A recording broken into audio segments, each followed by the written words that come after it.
Hi everybody, welcome back. This is Instructor Phil Mitrata. So what we're going to do today is I'm going to do a demo here for you, which is the part 2. I'm trying to teach my students. A lot of them have these questions about how do I work as a character designer, how do I develop shapes. And so what I did, let me back up here just to show you as a reminder. I did a bunch of sketches and I picked my favorite little silhouette shapes with those little red dots there that you see, and then I put them on a lineup right here, my favorite 5, and then I came back over here and I did the same thing with a couple other vertical characters that were in an anthropomorphic point of view. So what we're going to do now is, this is sort of the fun part, where basically you take this layer digitally, you drop down the opacity. I'm going to put it down to about 30 something percent, about 40% right here, and then the same thing with this one. And then basically what we want to do is, you're going to go in there and we're going to sketch on top of that. And drawing on top of this is going to be fantastic because, number one, I'm going to be on a new line layer. So let's really quick, we can go over here and we can lock the layer so we don't actually draw on it by accident. We don't want to do that and ruin up our silhouette shapes. And basically these silhouettes are going to act as a template for me, and I could just keep developing multiple characters off of what I'm working on here, and I really get a cool outcome. It's a really fun way to work, because a lot of times I get this comment from students, so they say, well, I don't know what direction to go into, I don't know what to do, and I don't know where to start. This is where you start.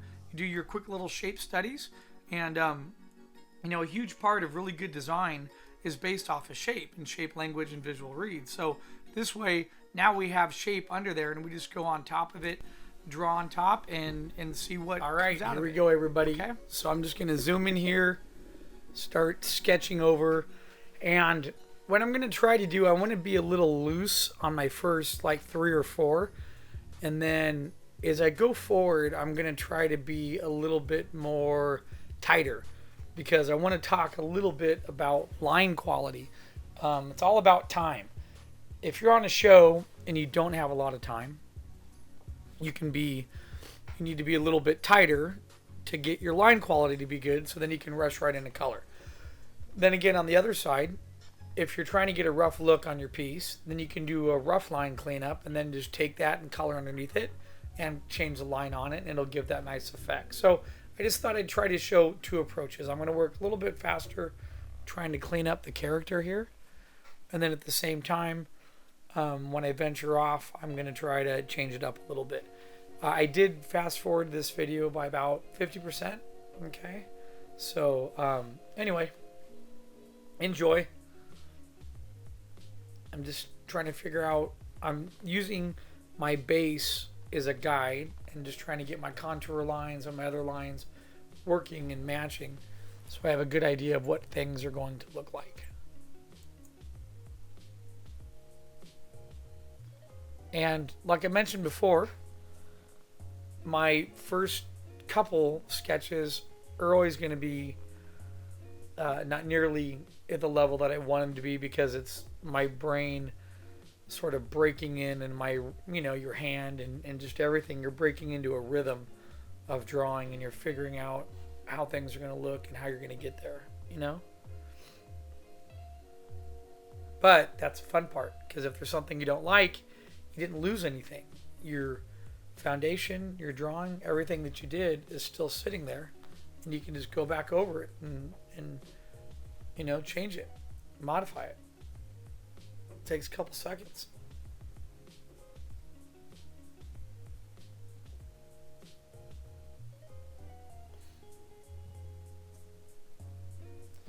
Couple things I'm thinking about when I'm working here. Obviously I'm thinking about texture, because you see me trying to overlap some of the shape and form with contour lines. I'm also wrapping some of the texture around part of the characters.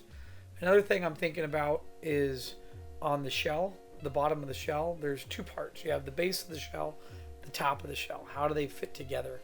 And there should be little holes for the feet to get out, and there should be a little hole for the head to get out. It's almost like a t-shirt without sleeves, and then you have the top part of the shell that sort of fits up on top. Sort of all comes together.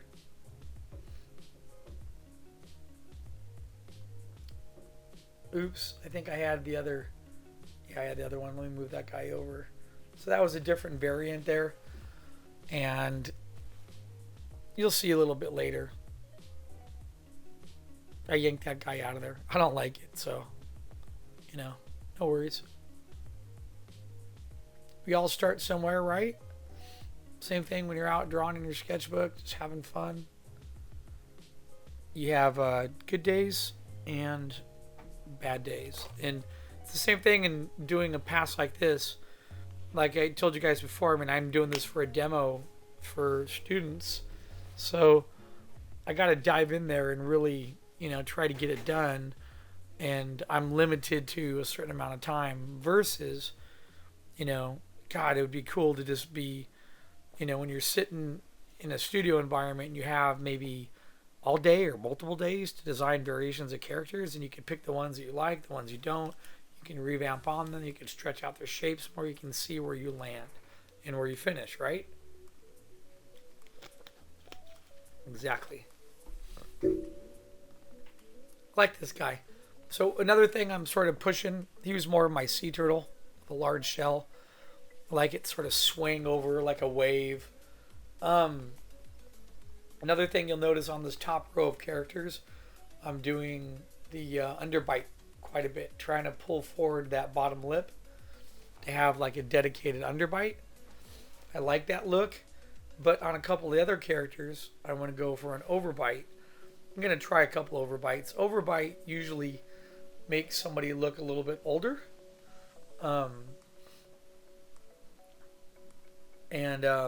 It's like that feel when people, if you have anyone who's older or elderly, they have dentures, or when they take out their dentures, their bottom row sort of caves in. So it's trying to fit that look. So when you have that underbite that sticks out a little bit more, either makes characters look younger, makes them look a little bit goofy, a little bit innocent, sometimes a little slow. It's just a different approach, It's fun.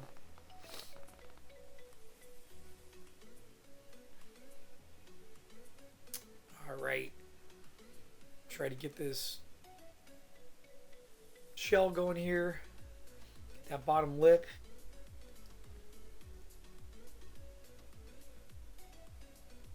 This guy already reminds me of like the innocent bystander. He's like the turtle who's walking on his way to read the paper and to go to work, and then all of a sudden he's not paying attention and a rock falls on him.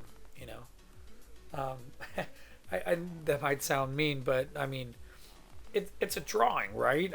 He has that look to him, like he's just the happy-go-lucky, average older dude who's sort of walking around. I like the swirl pattern I put on there, on that shell. It comes alive.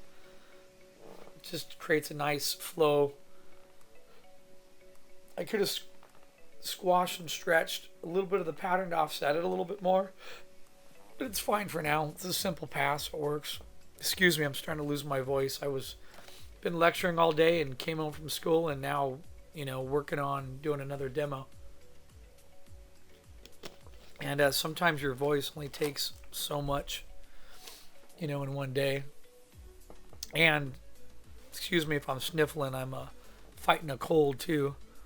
So as soon as I'm done with this, I got to hit the sack, try to get my sleep.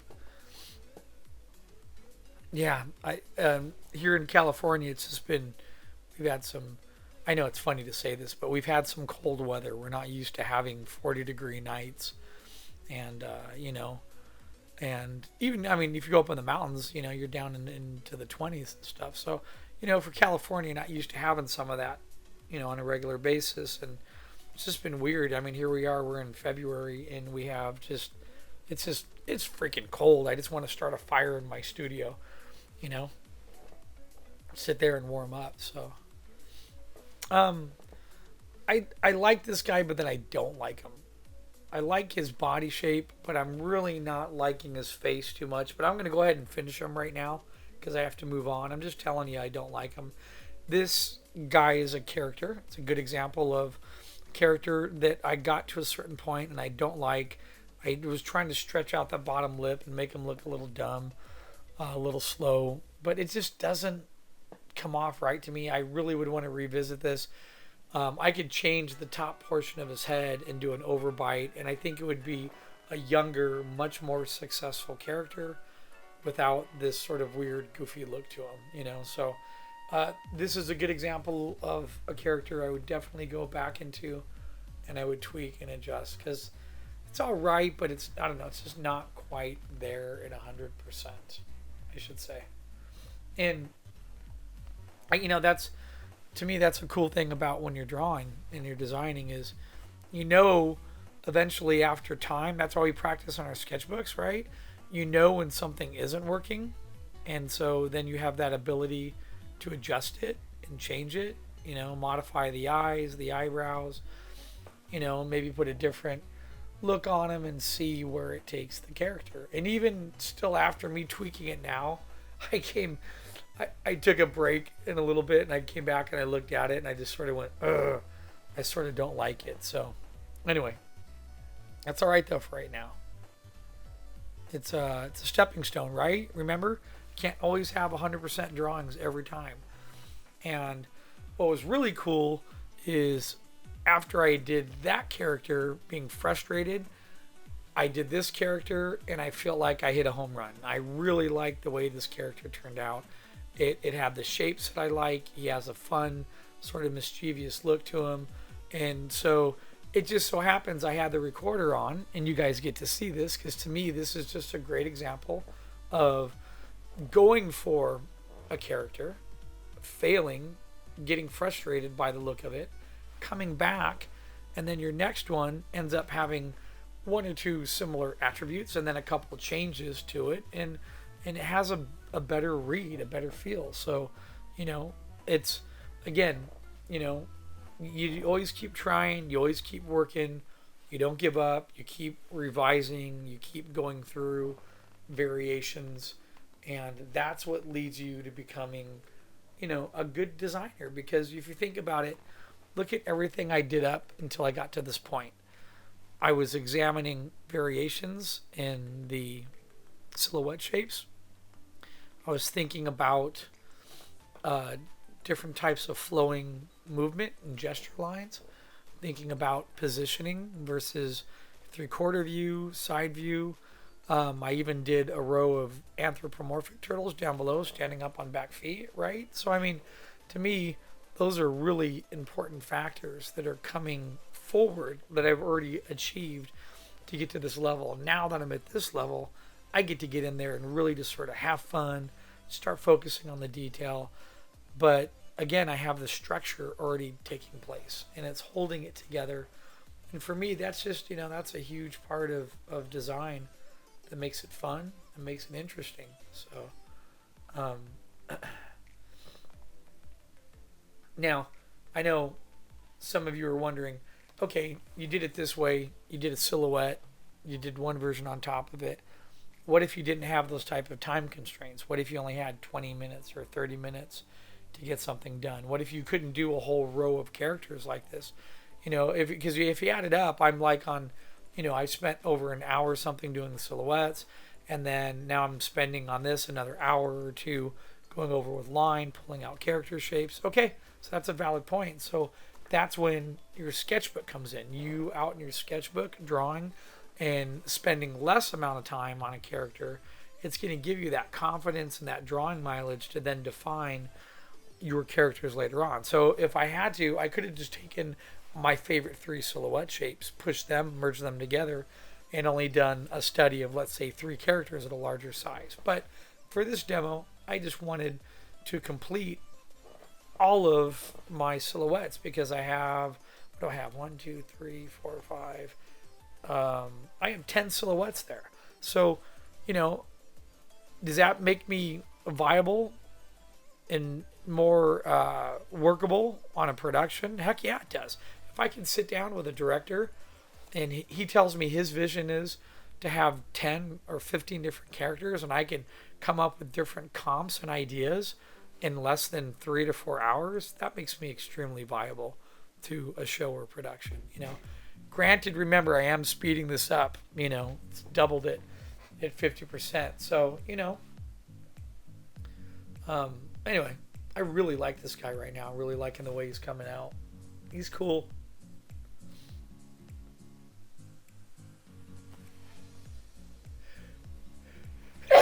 Excuse me. I'm sorry. I didn't want to stop the recorder. Like I said, I'm fighting this cold. And I'm getting down to the last. I got about 30 minutes of voiceover on this demo. And then I got to hit the sack because when you're getting sick, you just need your sleep and your rest, So I like this guy a lot. He came out pretty cool. It's a lot of fun. Okay, so let me put all of these on one layer and let's take a look at them.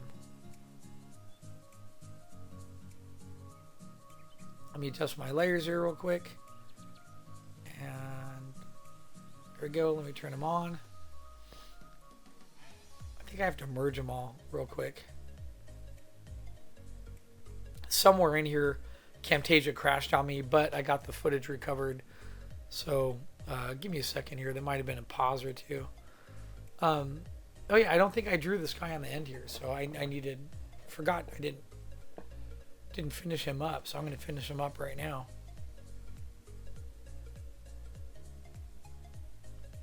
Love that shell. Love that flow in there. You see that curve, and then how it gets up higher, and really like how that's coming together. How it's almost like a base, like a bowl, and then there's a top cover for the bowl, but it's sliding to one side, and because of that, his head can sort of come out of the side there. Now, for the students in my class, I don't expect you to go through and do this. I did this as a demo to all 10 because I want to show you what's possible in an hour worth of time. Now, the students in my class had multiple characters to design, and you had your turtle, you had a bird or bird-like species, and you had a cat because they're all 3 different body shapes. So on your designs, you might have only done this to your 3 favorite silhouettes. That's fine. But as your teacher, I just want to show you what your brain is capable of in terms of interpretation, going through variants, and going through styles, and just having fun with something, right? Pushing it to another level. You could totally go to that. So if I had the time and I was on a project, I would love to do 10. I just did 10 turtles today in this demo. I would love to do 10 cats, and I would love to do 10 birds. That would be great. And then I could pick my favorite ones out of those, put them together, and see what I end up with. However, though, maybe I don't have that time constraint to get that in there, so I might limit some of my sketching and my drawing to maybe my favorite 3 or 4 silhouettes instead of working on just 10. Okay. The other thing I didn't do in this demo, which I've done in another demo a couple years ago, is what if I go redraw on top of the one silhouette and just do 3 different versions of a character based off of the same silhouette. I'm not doing that in this demo, but you could do that, right? 100% you could, because you can get into your work and you can modify it. You can change it. You might change the position of the feet or the toes. You might change the angle of the shell. You might have small eyes or large eyes. All of those little features come back to change the overall look and feel of the character, and they really do. They have a huge impact on the way that the character ends up working. This guy's fun. I hope I don't screw up his face. I really like his shell. I like his foot. Sort of looks like a crustaceous with the angles in there, like a crustaceous turtle from an older time. Now I had this idea, but I didn't like it. I thought about squishing his eyes in there, and I decided not to do that. I thought if he had a really low nose, but it's going to be better if I bring his eyes up a little bit more visible, especially if you ever had to model him or if you had to animate him. You need to be able to see the movement of the eyes and the lids, and that's going to add a lot, to in a modeling standpoint.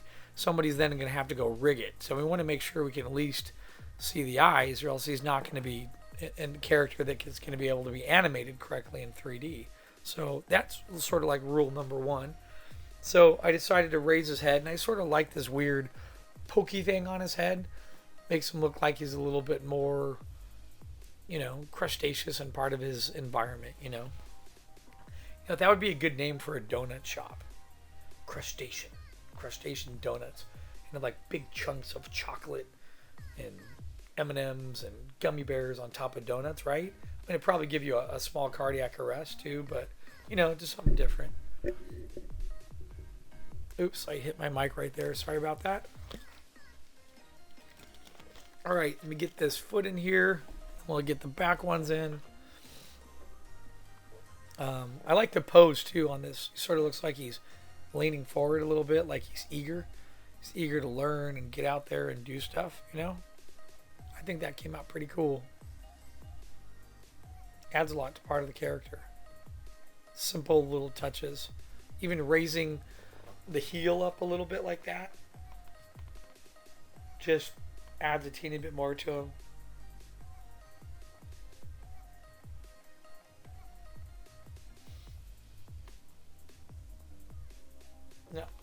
Now, I did the foot like this, but I'm sort of second guessing it. Part of me wants to go back, have it angled back more so it looks like he's leaning forward, but that's all right. For this demo, it's fine. Get some contour lines in there. And let's move forward. Let's take a look at, I think this was, let me turn on the other ones. I have to merge a couple layers, hide a couple things. We can take a look at everything and see where we are at. So hold on just a minute. I'm going to darken a couple lines here.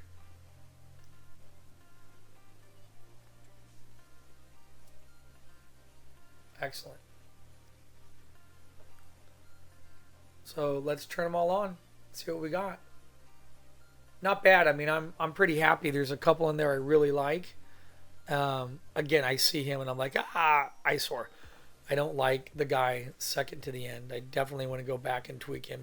Gosh, now I look at him, he looks like a evil character with a mask on or something. Just not quite there. But look at what happens, when I turn that blue on. I'm just trying to really show students the importance of what that silhouette does to support your character. And those are the first two I did, by the way. I decided to yank them. I'm just going to delete them right now. Goodbye. I don't like you. You're my warm-ups. Anyway, so that's a cool row. I don't like the one second to the right, but I could tweak them. And what's funny is now I'm going to have to go to bed tonight. And I'm going to be thinking in the back of my head, what could I have done different? Maybe I could pull his eyes forward. Definitely his jaw is too long. But I did have this idea. What if the lower part of his jaw connects to the bottom of his what if his jaw really hangs out but he doesn't have that bend or curve in it? I know it's hard for me to explain while I'm sitting here and I'm speeding through, so I might go back into that in just a little bit later.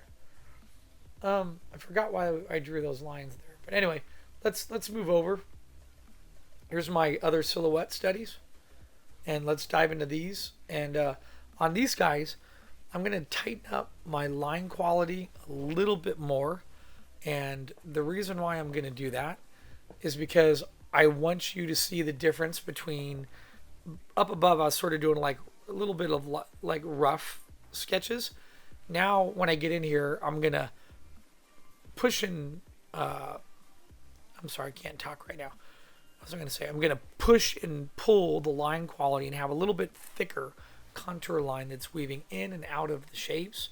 And by doing that, it's something I learned actually from cleaning up props and environments from way back in the day. And if I do that now, part of my line drawing on top can almost look like a finished line drawing. Okay, but there are pros and cons to that. I think I mentioned that a little bit before. One of the negatives to that is it can look too tight and it could look like a coloring book image, or it could look like something that's more for television animation, which is fine. Okay, and then the other thing about having a really tight line is a tight line can kill and flatten part of the character, and it can flatten part of the design, and it can flatten part of the gestural read and the life, which is the character that I just mentioned. So if the line sometimes gets too thick, it'll be too bold and it'll kill it. So there's like numerous things that can happen.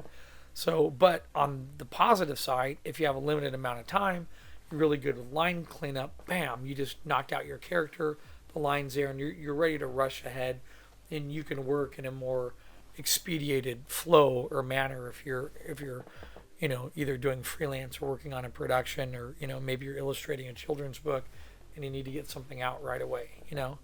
So the fact, if I were to go back into this, it probably would have, I did speed this up like I mentioned. So and there were a couple times where I paused here and had to go grab a bite to eat, something to drink, bathroom break. All of those elements contribute. This is probably about 2 hours of drawing, and I've condensed it 2.5 hours into about, I think we're about 50 minutes right now total, which is okay. It's not doubling it by 50%. You can still see me drawing, and you can see how I'm thinking and how I'm putting in the linear detail in here. But at the same time, it's not too fast, Anyway. All right.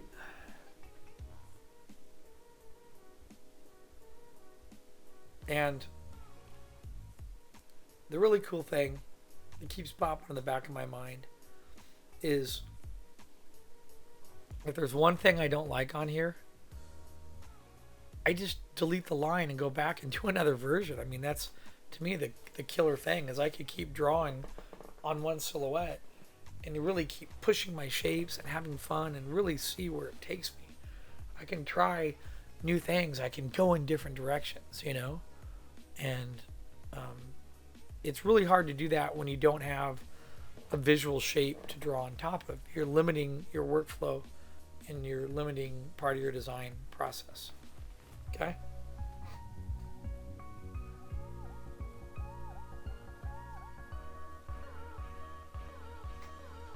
And just in case you're wondering, in the background, I was just listening to some royalty-free music. I've started to change a little bit, trying to make sure I have royalty-free music in the background, because it's still fun to draw to, gets you in a little bit of a trance when you're drawing. I've had such a huge issue with playing Pandora or playing a song in the background, and then YouTube grabs it. It literally deletes all the sound out of that segment for the length of the song. And I'm like, and it's so frustrating, because then I got to go back, I got to re-edit it, and then you got to voice over, you got to put something else in there, and it just like turns it into a horrible moment for making a video. So if any of you out there have any suggestions or know of any other really cool sites that have lots of free royalty-free music, please let me know in the comments section, because I would love to be able to play that. Right now I've just been searching on YouTube, and I've been searching on just, I found a wonderful website called Ben Sound, and there's some really cool, simple background music that I can play while I'm working there. That's pretty cool. Works pretty good. But I'd like to expand my horizons and, the knowledge. I'm sure a lot of you out there know a lot about royalty-free music or some good variations of music that it would be cool for drawing, or that you could put up in the background, So not everybody knows everything. So it's helpful to me to get to pick your guys' brains out there, and then you find something really cool that you never knew existed.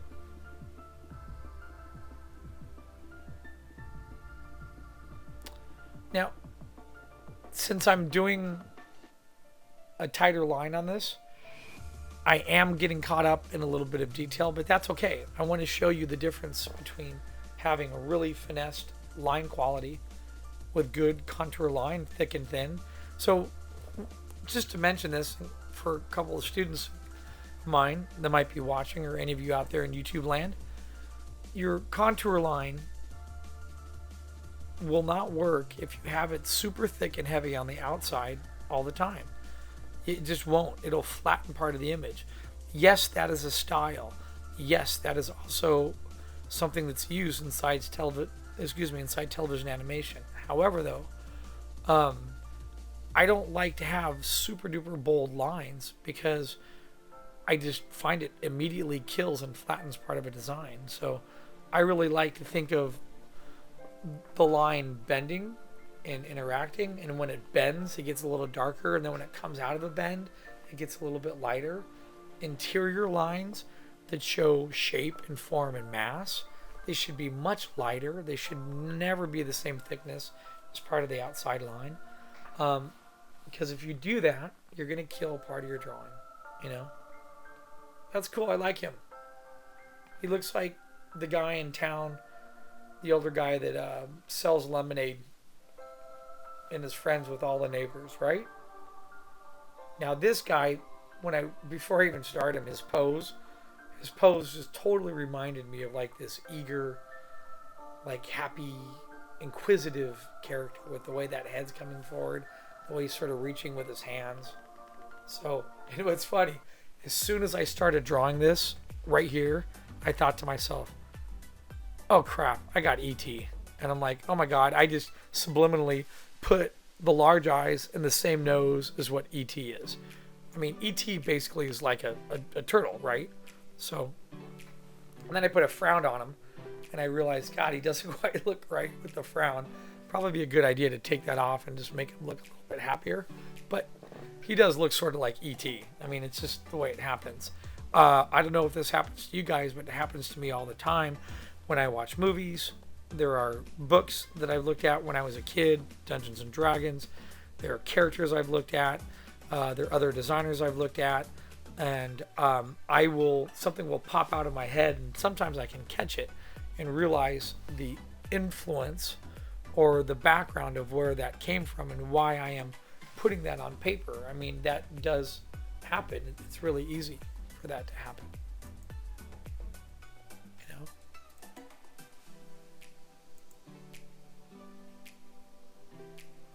You're influenced by so many things around you that's part of how artists work, right? You have right brain facilities and capacity that allow you to visually memorize and look at things and remember what things look like. Or you might remember moments in time, and you remember backgrounds. Like, what I mean by backgrounds is you remember like yourself when you were a kid and you were in a particular environment, or maybe the sun was setting and you were playing soccer, or just the way your brain works. Your brain remembers part of your experiences through color and through mass and shape, visual reads. All those things start to really come together in the way that you process information and store it, So, in fact, okay, I know this is totally unrelated, but since we're talking about the brain, I'm going to go on a little tangent here, and we're talking about how we remember things. The other day I went to the store and I bought these breadsticks. They're hardened breadsticks that they're just like super hard. You could drop it and they're about the length of your hand. And they're for eating with meal or soup or snacking on or whatever. And as soon as I opened up the breadsticks and I smelt them, boom, my memory went back to when I was a kid, and I was like 5-6 years old, traveling with my dad in his Volkswagen Bug he bought in Europe that he brought here from Belgium and from Greece, right? Brought here to the United States. My dad was driving around in this Volkswagen, and he would go to this one store, this bakery that was about 20 minutes from us, but this is back in like the 70s, right? That's where the bakeries were. I mean, nothing was really close by you. You had to drive a little bit. So we were in California, and my dad, who's this, Greek immigrant guy who only speaks Greek and French and and Italian and chopped up English, right? And we're driving in the Bug, and I remember going to get these breadsticks and a bunch of other, what I'm going to call European-based style Mediterranean breads, okay?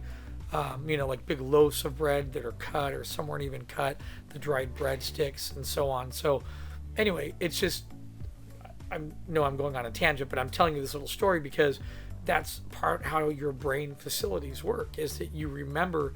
I immediately, just by the smell of that bread and then looking at the bread, I just remember going with my dad to get breadsticks when I was a little kid, and I remembered the color of the store. I remember the inside of the wall, the way it was cement and it was painted over. I mean, that's pretty cool how your brain processes and stores information. And that's going to be different for somebody who is going to be a right brain creative than somebody who's a left brain person, So anyway, to me, that's fascinating stuff. The way your brain works, the way you remember things, the way you look at things, the way we process information, and especially on processing information is the way that we build information and we problem solve and finish. Right brain people and creatives work totally different than left brain people do. In fact, I keep bringing this up and talking about it. I think I'm going to do a demo soon about just a discussion about what are the differences between right brain and left brain and how that works, Okay, we're wrapping it up here. We're going to have 3 more to do. And right here, you can see the lines there. I like what's happening. They're working. And going from a base shape to what I have, they're pretty cool. I mean, I like what's developing there. The only thing I don't like about some of these silhouette shapes is I feel I could have pushed the squash and stretch a little bit more on them. But,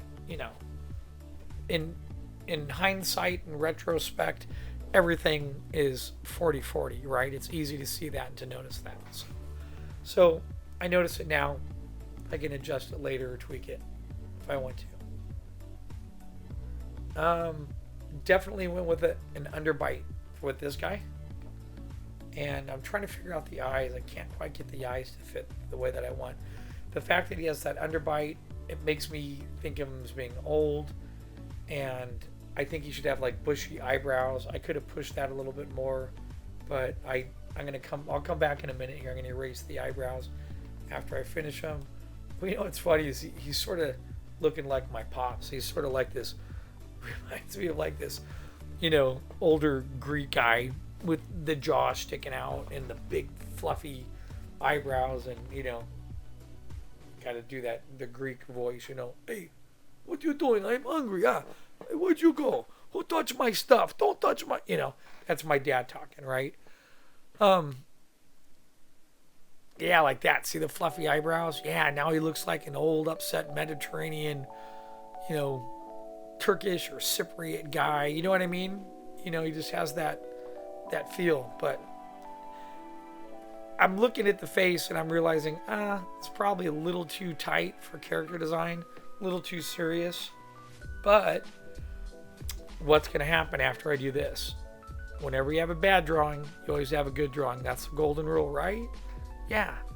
I mean, and I know, I can already tell by the shape on this. I knew this one was going to be a harder character to pull off because he has that angled neck, which makes him look old already. And I had a feeling he'd be a little bit difficult to put together, but that's all right. I can come back in and go over him. So when I'm looking at my finished 10 here, I have 1, 2, 3, 4, 5, 6, 7, almost 8 characters I really like. I mean, I have 6 I really like, I would develop. And as I'm staring at these, I'm like, man, there's even the other 2 look pretty cool. A couple light changes I might do, but to me, that's the really cool thing about just designing. It doesn't matter if you're doing props or environments. You spend that a little bit extra time and you do the thinking part and the sketching part that leads to deriving to a better outcome. And it really does, pay itself off, and you end up getting, a positive outcome for it. So that's huge, right? All right. Need to widen this on his belly. There we go. Give that effect. It's like a big pillow in there of weight. Technically, his belly would be soft.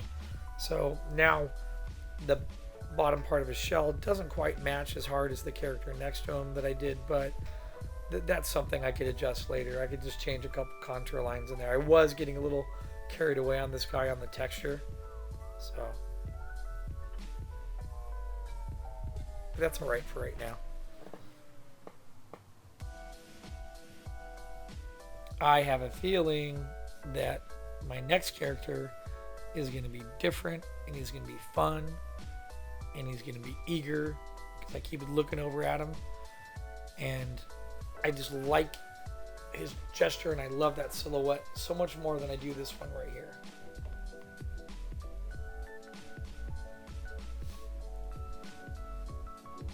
All right, so let's dive into him. First thing I thought is he's got to have the eyes like just in the right place. He's got a nice underbite again. Try overbite on the next character. The one thing that would be neat to do is take that underbite and then draw him with his mouth open. Show him talking or yawning or saying something, and then seeing how that underbite protrudes down, and then what does the jaw above look like, and how does that contribute to the character's pronunciation of vowels. Or okay, this part right here, I'm gonna come back and fix his head in a minute. When I was drawing the head, I just got angry. I just deleted it because I didn't like those bumps in there. I'm gonna redo them real quick. I had the hardest time. I kept turning my Cintiq and I kept hitting my keyboard, and it kept like making this loud noise. And I kept trying to get this. You'll see here in a minute.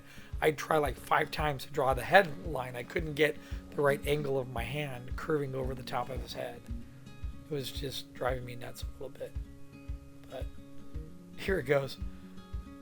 You know what's funny is this character right now reminds me of Iron Giant, the face a little bit, because Iron Giant has that sort of underbite. And the eyes are very similar. So here, get that curve in there. I can't get the curve, get the curve, get the curve. There it goes. Wait, one more time.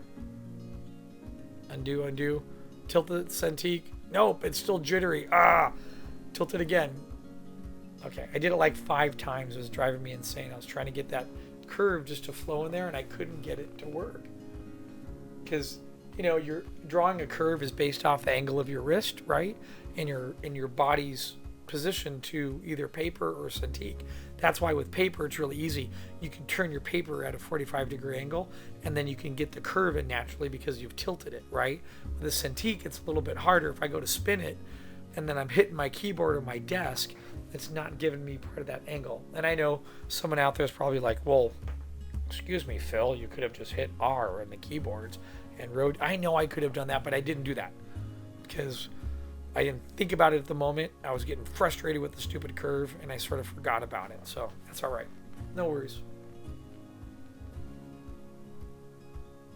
When you're drawing and doing a demo, or you're working on characters, sometimes your brain is stuck in another dimension working on other problems and thinking of other solutions. You're not in there trying to remember what all your hotkeys are or what certain, it's easy. I do that in Photoshop all the time, where like I might do something in channels because that's the way I learned it to change character line, and then I realize, oh, I could have just clicked on the transparency layer and I could have saved myself 5 moves and done it really quick. But you know what? That's just the way it is, right? I mean, somebody out there always knows something more than you do in Photoshop or in another software, and sometimes there's a little secret, sometimes there's not. So I should have, now I'm looking back, I'm like, oh, actually, I know why I couldn't hit R. What am I thinking? I'm on an older machine. It's almost 10 years old, and it still crunches video pretty good. I actually bought this machine.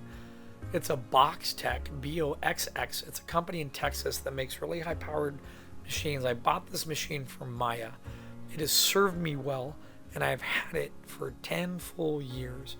And I still use it for just drawing and sketching, hook it up to my Cintiq. And I forgot, when I go to load the software, it gives me a warning notice that says your graphics card does not support rotation of the canvas. So I totally forgot. Duh. That's why I'm feeling sick and fighting a cold. That's why I couldn't rotate the darn thing, and why I had to sit around and spin my Cintiq 20 times. Anyway, I really like the detail I'm getting on this character. I like leaving his belly a little bit open. I love the look on his face. I like the back of the shell. And I'm going to be honest with you, I'm fading quickly here, folks. I'm almost done, but I'm fading pretty quick in terms of I'm just tired and I'm exhausted, and I can feel it coming out of me right now. But some of you are like, well, just go to bed. Well, yeah, I'm going to go to bed. Excuse me, I'm going to go to bed. But before I go to bed, I want to finish this so I can render it, and then I can upload it so I can show my class tomorrow. So that way it can render overnight. And I can get it done. And I can hand it to my students and go, here, this is what your goal is, right? This is what you need to do.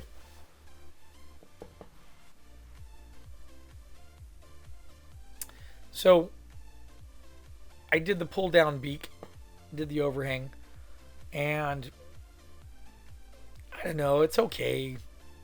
It's a little too bird-like for me, and I got to admit, I didn't get his other eye in there correctly, and this is my warning sign when I'm drawing and I'm tired.